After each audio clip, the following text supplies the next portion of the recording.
भीम राजा ने देखा ये तो कुटीर में कोई महापुरुष रहते हैं, इतने सारे शिष्य इसमें दौड़ रहे हैं, कूद रहे हैं। भीम राजा जाके अंदर देखा तो अंदर विशाल तेजस्वी स्वरूप लेके साधक पुरुष महापुरुष एक मृग चर्म पर बैठे हैं। उनके चरण में नमस्कार करके राजा विस्मित होके उनको देख रहा है कि ऐसे दिव्य कांति वाली काया वाले ये महापुरुष कौन है। इसके आशय को समझते ही महाराज ने कहा, राजन विस्मित न हो, त्रिशंकु के लिए स्वर्ग बनाने वाला और धरती में सभी प्रकार के सुख को देने वाली तपस्या करने वाला मैं विश्वामित्र ऋषि हूं। कौन है?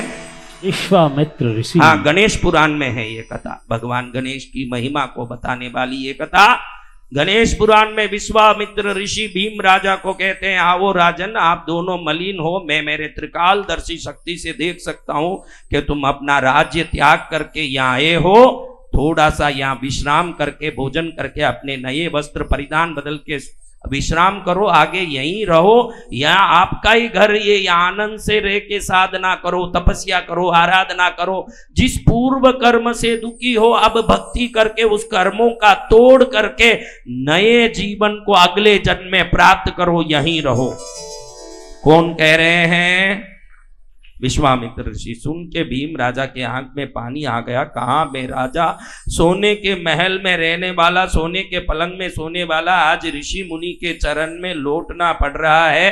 तुरंत विश्वामित्र ऋषि ने समझ लिया इसके मन की आशय क्या है। तुरंत वो समझाते हैं, देखो भाई, हमारे जीवन में आने वाले सभी दुखों का कोई ना कोई कारण होता है। बिना कारण सुख भी नहीं आता है, न बिना कारण दुख भी नहीं आता है। तुम्हारे जीवन में दुख आने का कारण है, आज मैं कहानी बताता हूं, अच्छे से सुन लो। तुम्हारे पूर्वज अनेक पीढ़ी के पहले, आज से 7 पीढ़ी के पहले, भगवान गणेश के आशीर्वाद और प्रत्यक्ष वरदान पाके उनको वचन दिया था कि हे गणेश जी महाराज, आज से हमारी आगे की पीढ़ियां आपको ही कुल देवता के रूप में पूजा करेगी और आपकी भक्ति करेगी। और पिछली पीढ़ी तक वो पूजा चल रही थी, इस पीढ़ी में तूने गणेश जी की पूजा छोड़ दी, उनकी भक्ति छोड़ दी। गणेश जी की पूजा भक्ति छोड़ने के प्रभाव से, उनके कोप के कारण आज तुम पुत्रहीन बना हुआ है। ये कारण मैं बता देता हूं। आपके जीवन में भी कोई दुख हो, आपके जीवन में भी कोई कष्ट हो, तो जरूर उस कष्ट का कोई न कोई तो कारण। कल मैंने बताया, देखा आपने कि एक आदमी बोल रहा हमारे फैक्ट्री के पास में ही मसान है। क्या बोला? मैंने क्या बोला? मसान से कोई लेना देना नहीं, लेकिन ईशान कोण में ट्रांसफार्मर है तुम्हारे फैक्ट्री में, तो वो ऊंचा होने के कारण ईशान ऊंचा हो गया तो उधर प्रोडक्शन एकदम ठंडा हो जाएगा। क्या हो जाएगा? तो वो देव कोप नहीं है, वो वास्तु दोष है। हमको मालूम नहीं पड़ता है कि कौन सा दोष किस प्रकार से हमको परेशान करता है। अगर समझ पड़ जाए तो हमारा कल्याण निश्चित ना हो जाए।